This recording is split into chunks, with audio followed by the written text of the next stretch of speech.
बड़ा ही बढ़िया गीत के संकेत मास्टर किलन। ई कोनो लड़की लड़का के बड़ा गहरा प्रेम रहल। लड़की के शादी कहीं और तय हो जाता, लड़का लड़की के समझावता छोड़ करके जात बड़ू, लेकिन एगो बात हमेशा याद रखी हो कि हमारी याद तोहरा दिल से कबो जाइए ना सकेला। उ लड़की से लड़का बतावे का कहे मास्टर, आई रतिया पहिल की ससुराल में,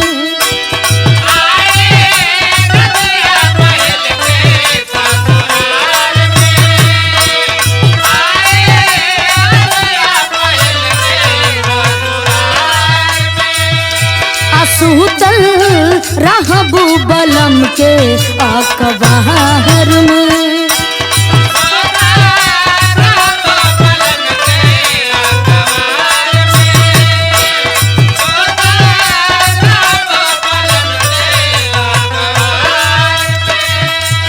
आई रतिया पहिल की ससुराल में, सुतल रहबू बलम के अखबार में, ओही रात दूर तूता हो जइबू हमसे, ओही रात दूर तूता हो जइबू हमसे, आई जब याद,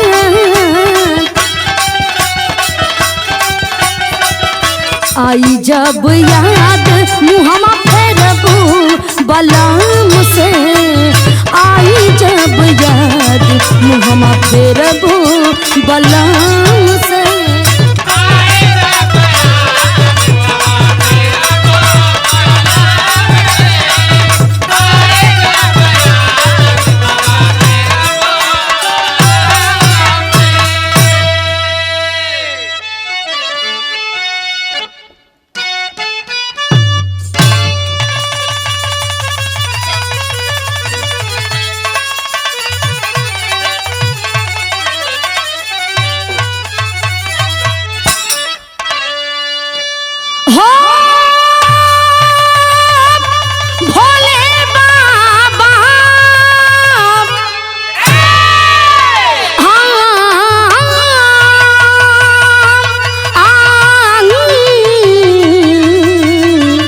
सवरिया भोले बाबा जोगिया हो राम।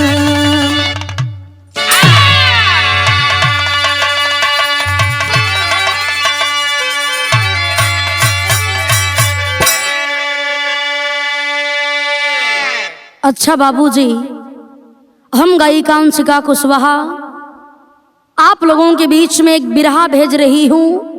ये बिरहा नहीं बल्कि कितने लोगों के दिल का दर्द है। जो हादसा आज हमारे हिंदुस्तान में हुआ, जो हादसा उड़ीसा में हुआ, इससे हमारा पूरा हिंदुस्तान ही नहीं बल्कि पूरा विश्व दहल गया है। और सबके दिल से केवल एक ही आवाज आ रही है कि प्रभु आखिर क्या दोष था उन लोगों का जिन्हें आज इतनी बड़ी सजा, जो इतना बड़ा सजा भुगतने का काम कर रहे हैं।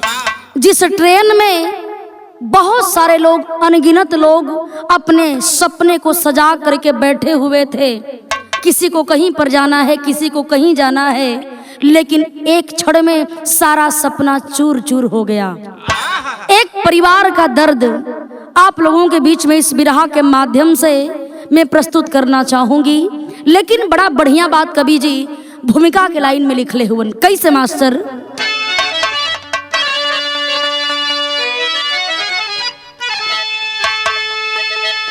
सफर जिंदगी का गजब दोस्तों,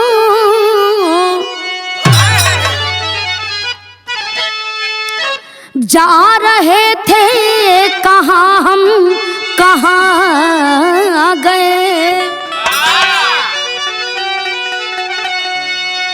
2 जून को खून में सनी ट्रेन है, गम के बादल इस कदर क्यों छा गए, किस कलम से लिखूं दर्द की वेदना, अब सुरक्षित नहीं कोई इंसान है, कोई तो बता दे मेरे लाल को, माँ की आंचल सुनी आज भगवान है।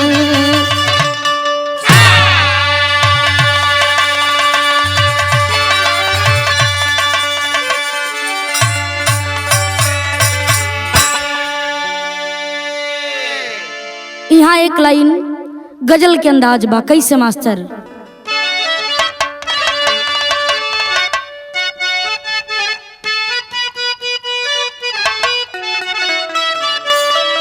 वाह, कहना है बस एक और दुनिया है, बस एक और दुनिया है इसी संसार के नीचे,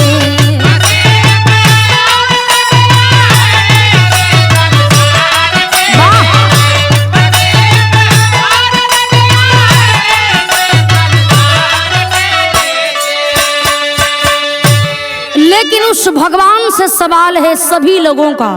कहना है क्या? लीला कैसी है लीलाधर,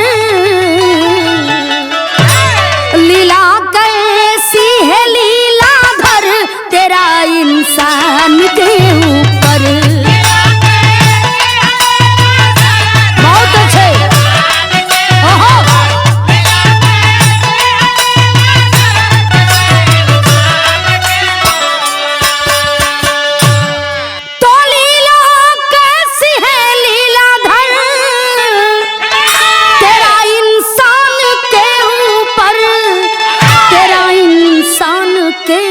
पर भरोसा कैसे कर कोई, भरोसा कैसे कर कोई अब भगवान के ऊपर।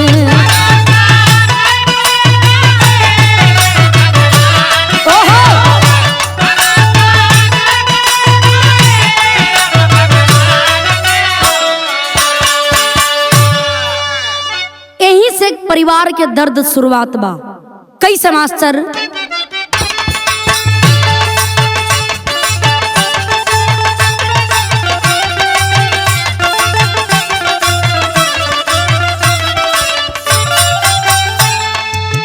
आखिर क्या कहा जाए आज के जमाने में? कहना है क्या? रेलिया नौका गाड़ी या कोई विमान होई, कहीं नहीं सुरक्षित आज है इंसान कोई।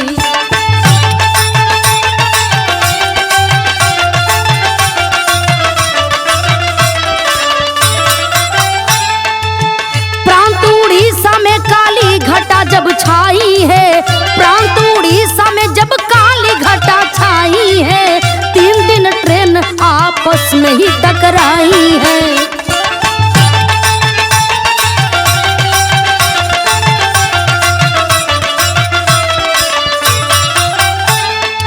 फौजी सूरज की पत्नी सुमन मन बनाई है, फौजी सूरज की पत्नी सुमन मन बनाई है, बहन की शादी में जाने की जिद खाई है।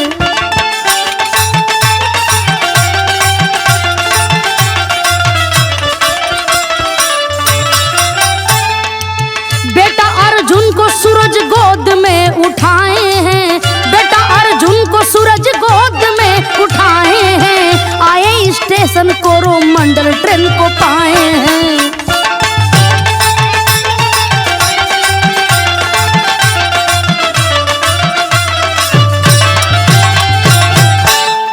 गौर करेंगे बाबू, जिस दिन ए उड़ीसा ट्रेन का घटना हुआ, बड़ा मन में बड़ा लोगन का सपना रहल, केहू बेटी के बियाहे खातिर तैयारी बना करके घर जा रहल बा, केहू अपन दू जून के रोटी खाए खातिर कमाए खातिर बाहर जा रहल बा।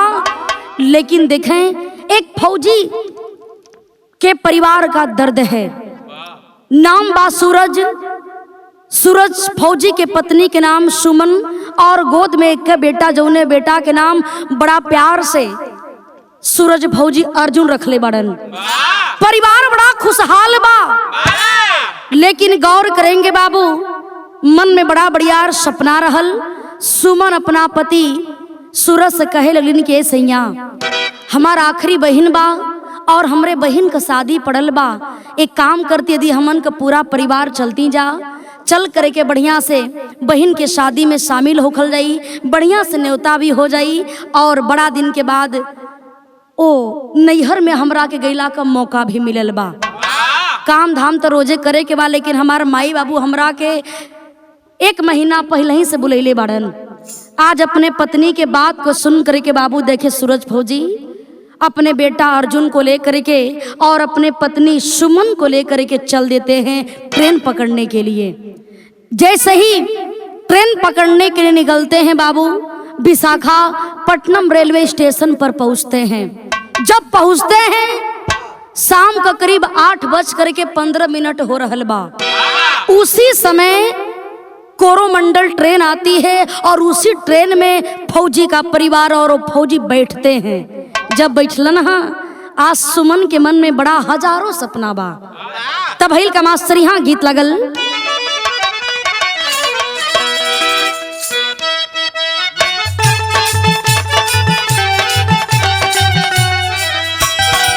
ई कोनो दुल्हन अपना सैया के समझावत अरे कि जौन तू रोज रोज जिद करत आ रहा, हर काम का हमेशा कपारे पर प्रेशर देहले रहेला।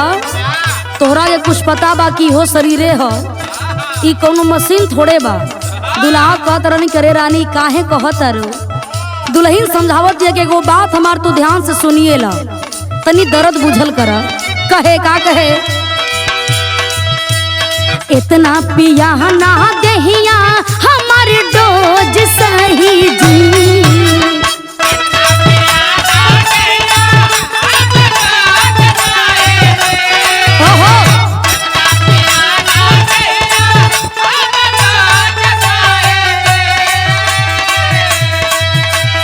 इतना पिया ना दहिया हमार डोज सही जी। हाउ करे के कमवा, हाउ करे के कमवा नहीं रोजे रोज कहीं जी।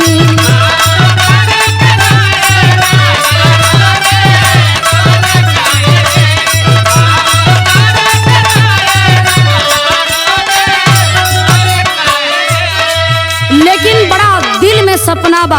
मनावत अरी सुमन अपना फौजी सैया से कहतानी कि 1 महीना ना सही, कुछ दिन में वापस चलावल जाई। लेकिन ये सैया सुनी ना, कहतारी कैसे, 10 दिन में घूम फिर के फिर यावल जाई हो।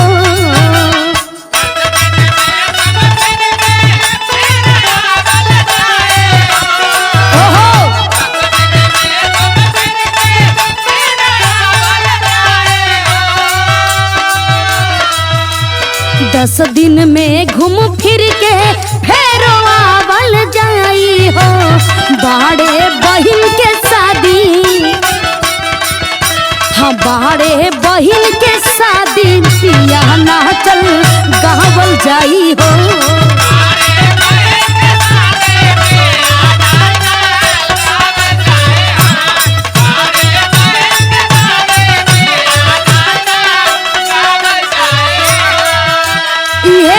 अपना फौजी सैया से बाबू देखे सुमन तक कहते बाड़ी तब तक, बारे प्रभु होता है क्या।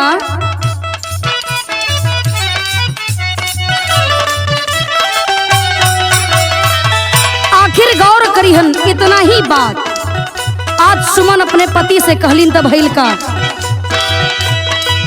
खुशियां में या गइल गम के बदरिया।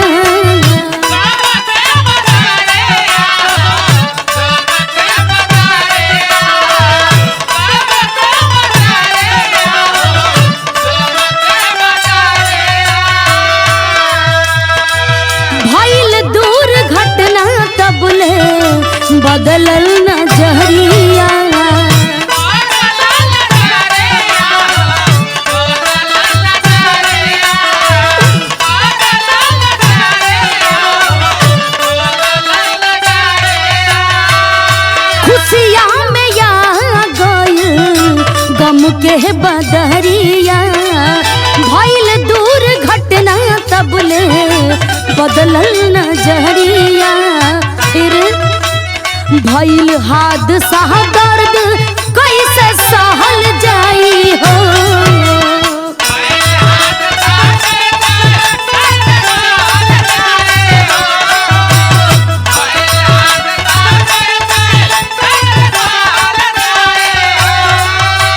भइल हादसा दर्द कैसे सहल जाई हो। बाड़े बहिन के शादी, बाड़े बहिन के शादी पिया नाचल गावल जाई हो।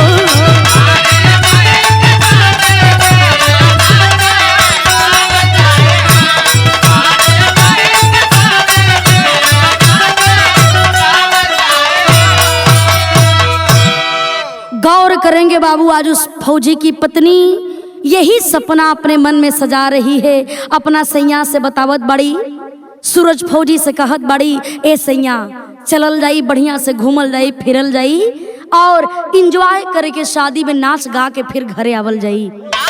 लेकिन गौर करेंगे बाबू, बारे प्रभु क्या कहा जाए, क्योंकि जो ट्रेन में बैठे हुए थे बहुत सारे लोग प्रभु के भक्त रहे होंगे, जो प्रभु का भी गुणगान कर रहे होंगे।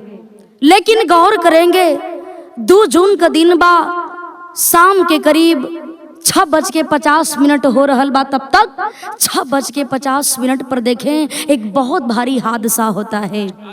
जिस ट्रेन में फौजी अपने पूरे परिवार को लेकर के बैठा है, एकाएक 3 ट्रेन आपस में टकरा जाती हैं। जब एकाएक 3 ट्रेन टकराइल बा ए बाबू, कितना लोगन का सपना बिखर गइल बा। और देखे इस हादसे को सुन करके हमारा पूरा देश बिल्कुल गमगीन हो गया। लेकिन देखें कुछ देर के बाद होश आइल बा फौजी की पत्नी सुमन को चारों तरफ पागल के जैसे हो करके घूमत बाड़ी, खोजत बाड़ी कि हमार सैया कहाँ बड़न, हमार बेटा कहाँ बा। तब तक देखें भइल हका टेरिक लाइन से कहना है, विधाता कैसन दिहला पिरवा, अरे मांग धोवाई की खो जाई अपन हिरवा, अरे हाँ हिरवा अपन हिरवा।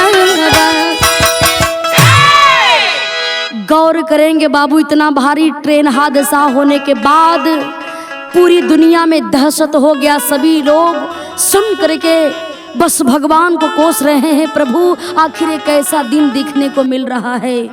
देखें आज फौजी की पत्नी सुमन पगली के भेष हो गई बा, पागल जैसन छपटिया के अपना पति के, अपना बेटा के ढूंढ रहल बाड़ी, ढूंढत बाड़ी है बाबू। तब तक देखें कुछ देर के बाद रोवत बाड़ी, बिलखत बाड़ी और अपने पति को और अपने बेटे को ढूंढ रही हैं।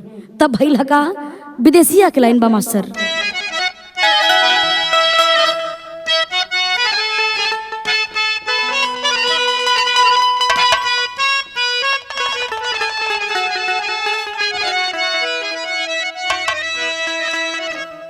कहना है क्या,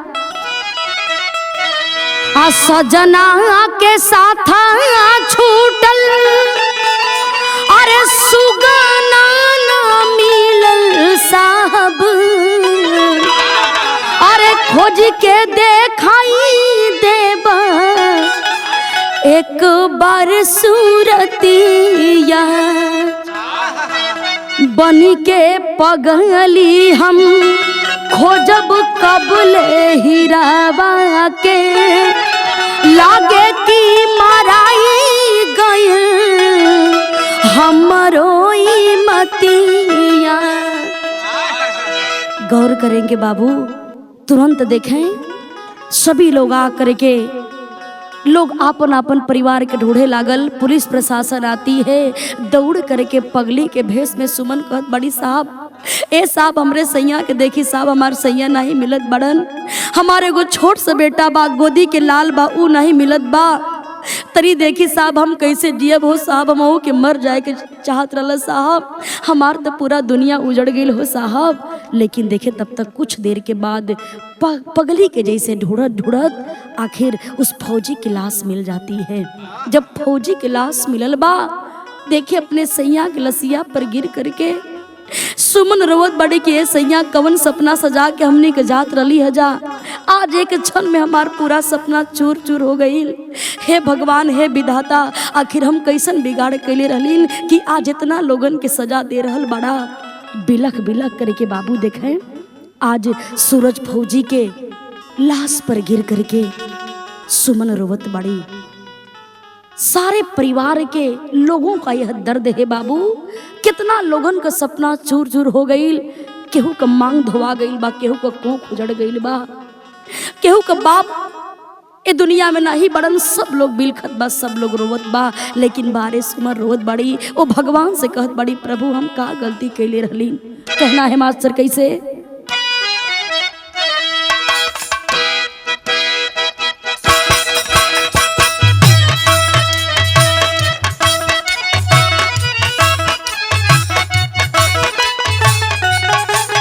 यह गीत बा,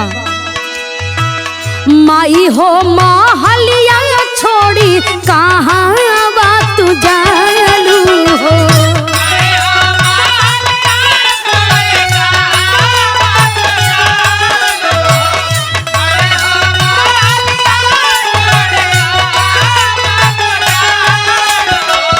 माई हो महलिया छोड़ी कहाँ बा तू जालू हो।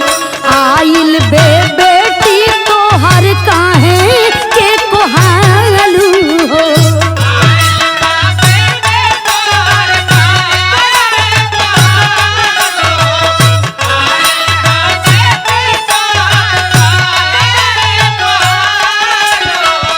लेकिन गौर करेंगे बाबू, कितना लोग रोवत बड़न, पूरा दुनिया रोवत बा, बिलखत बा, सब लोग ये कहत बा।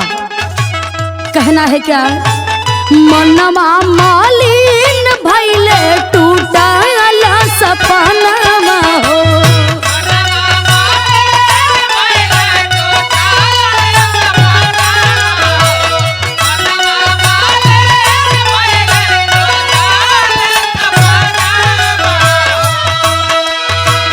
मनवा मालिन भइले टूटल सपनवा हो। मिले ना खोजले कफनमा हो जहनमा रोवे।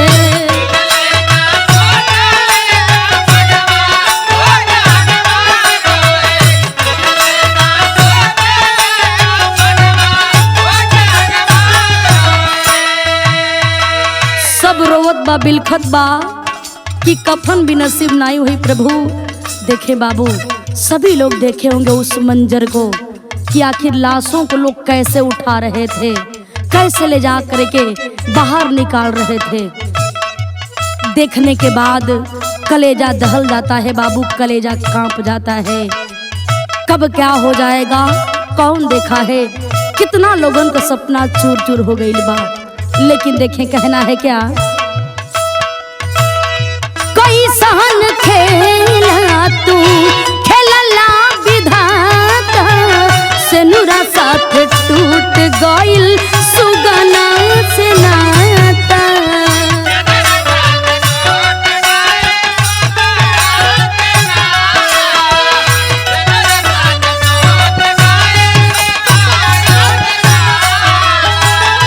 कोई सहन खेला तू खेलला विधाता से नुरा साथ टूट गइल सुगना से नाता। और छिनला विधाता काहे अनमोल रतनवा हो।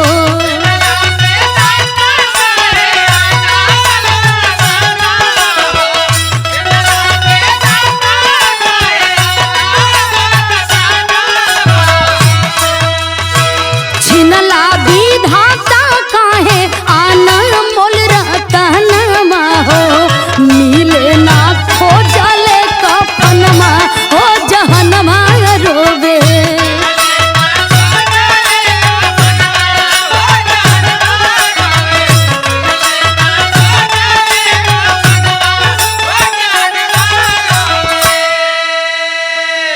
सुमन बिलखत बड़ी, रोवत बड़ी, तड़पत बड़ी, लेकिन आवाज के लोग सुन के का करिहन।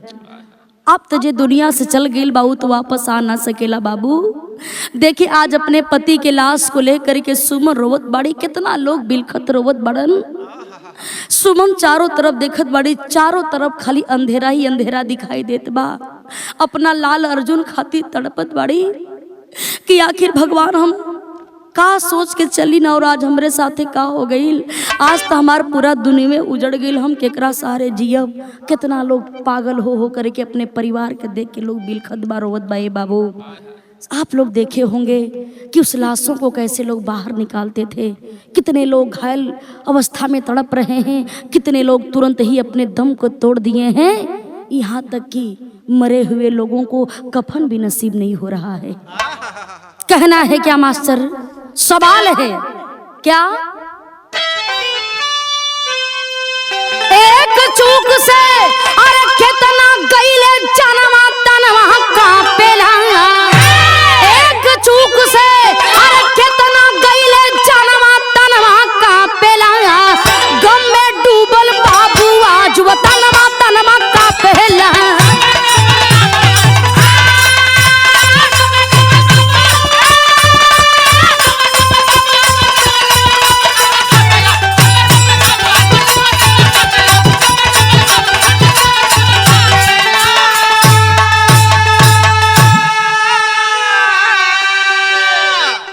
गौर करेंगे बाबू, कहां से चूक हुई कि आज इतने लोग उस सजा के भुक्त भोगी भइलन। हाँ लेकिन देखें बड़ा लोग रोवत बड़न, सब बिलखत बा। सुमन पगली के भेष में होकर के बिलक बिलक के रो रो के भगवान से सवाल करत बड़ी, रोवत बड़ी। कैसे मास्टर? आल्हा के लाइन से कहना है।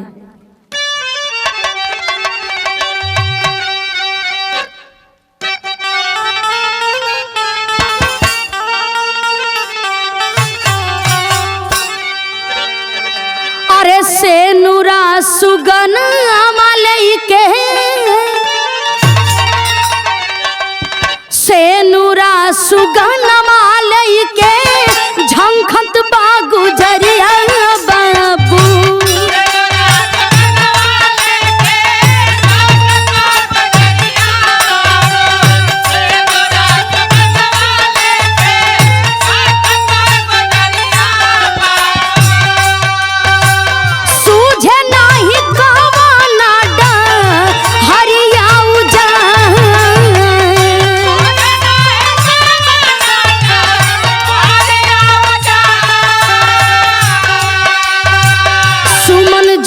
के तानन के मंगिया धोवाई गईले।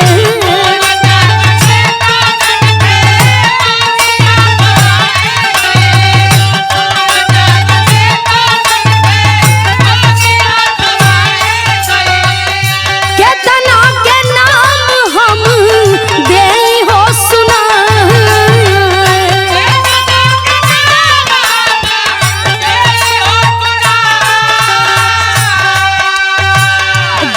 जुन के रोटिया मो हाल होई गईली बाबू।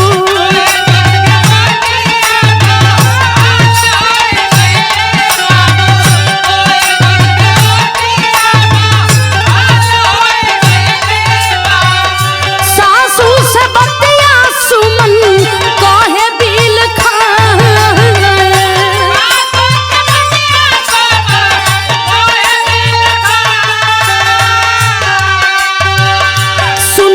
खबरिया माई पीतिरो में छतिया भैया।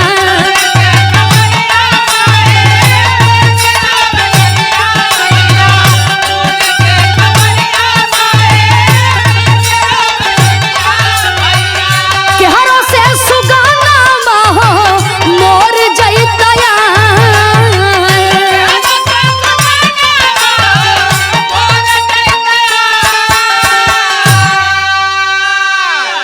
गौर करेंगे बाबू, बिलखत बिलखत आज सुमन घर में पहुँचलीन। अपने सास से कहत बड़ी, फौजी के माई से कहलीन, हाँ सूरज के माई से कहत बड़ी, अम्मा हमनी के तो पूरा दुनिया में उजड़ गई हो। हमरो कोख उजड़ गई, हमार सुहाग उजड़ गई, तुम्हार लाल उजड़ गईलन। ए माई कैसे जियल जाई? ए माई आखिर वो माई तो माई होली ना। आज अपने लाल के बात के सुन करके कि हमारा ये लाल ये दुनिया में नाई हुवन, हमार छोट से जौन पोता रहल जे के हम गोद में लेके खिलावत रही नाजू हो दुनिया में नाई बड़न। हमने के तो सारा दुनिया उजड़ गईल, छाती पीट के कपार पीट पीट करके पगली के जैसे रोवत बड़ी है भगवान। अभी जिंदगी हमने के केकरे सहारे बीती, केकरे सहारे बीती। पूरी दुनिया में मातम सा छा गया। सभी लोगों का दिल दहल जाता है जब उस ट्रेन से लाश को बाहर निकाल करके एक लवारिस जैसे लोग पिकअप में भर भर करके और उसको बाहर निकाल करके ले जाते थे बाबू। देखने के बाद पूरा दुनिया का रूह कांप गया, कितने लोगों का परिवार उजड़ गया। आखिर वह परिवार इतना भारी गम को कैसे सहन करता होगा, आप हम अंदाजा लगा सकते हैं। केहू के घर में यदि एक परिवार के मृत्यु हो जाए, जवान परिवार के मृत्यु हो जाए, जवान लड़का के मौत हो जाए तो लगेला कि साथे साथे सबकर मौत हो गईल बा। लेकिन केहू के तो पूरा परिवार उजड़ गईल बा, केहू के तो पूरा परिवार और ट्रेन में बैठ रहल बाबू, जवन की एक ही साथे दुनिया के छोड़ चलन। देखें सभी लोगों से, सभी लोगों की आंखों में आंसू है। सभी लोग इस मंजर को देख करके हैरान है कि आखिर इतना बड़ा हादसा कैसे हो गया, जो आज तक किसी को देखने को नहीं मिला था कि शायद ऐसा भी होगा। एक ट्रेन गिरती तो कोई बात नहीं होता, साथ साथ तीन तीन ट्रेन आपस में टकराई, कितने लोग मर गए बाबू, कितने लोग घायल हैं। देखें आज इस मंजर को देख करके हमारा पूरा विश्व कांप गया। देखें लोग 2 जून का रोटी कमाए खातिर केहू बाहर जात रहल, केहू बाहर घरे आवत रहल। इहे 2 जून सबके खातिर कितना बढ़िया काल बन गई। लोग बड़ा दादा काका लोग कहावत कहलन कि पेट भरे खातिर 2 जून का रोटी कमाल बड़ा जरूरी होला। वही 2 जून रोटी की तैयारी तो सब लोग करके जात रहल, लेकिन 2 जून के ही दिन आज 2 जून का रोटी सबके हाथ से निकल गई। सब लोग ये दुनिया के छोड़ के चल बसल। वो 2 जून का जो मंजर था सबके लिए कितना बड़ा नाशक बन गया बाबू। आखिर कैसे सहन किया जाए, आखिर ये क्या हो रहा है, किससे कहा जाए, किसे दर्द सुनाया जाए। देखें आखिरी लाइन में कहना है मास्टर कैसे, खून में सनाइल अरे बाला स्वर के मटिया, अरे केहू गाना पाइल केहू से अपन बतिया।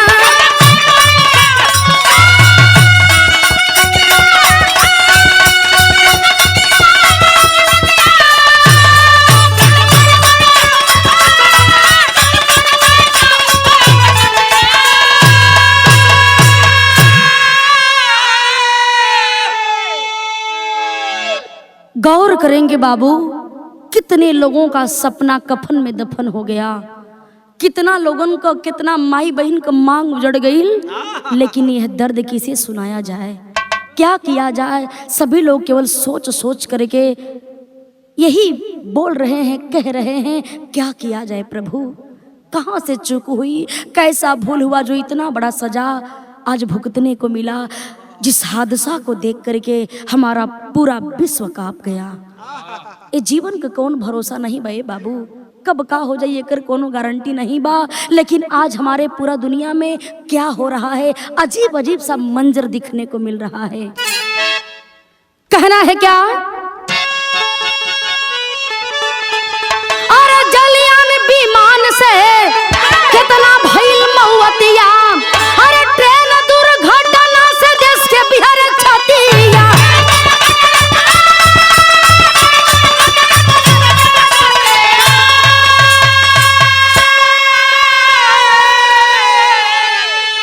कवच बिना अरे भइल तना दुर्गतिया, अरे केहू कहना पाइल केहू से अपन बतिया।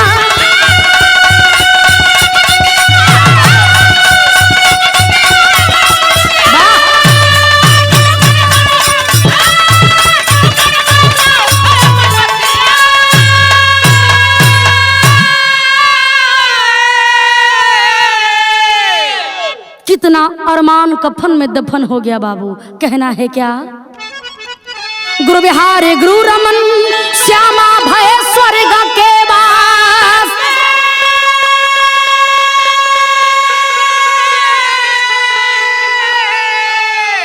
भोला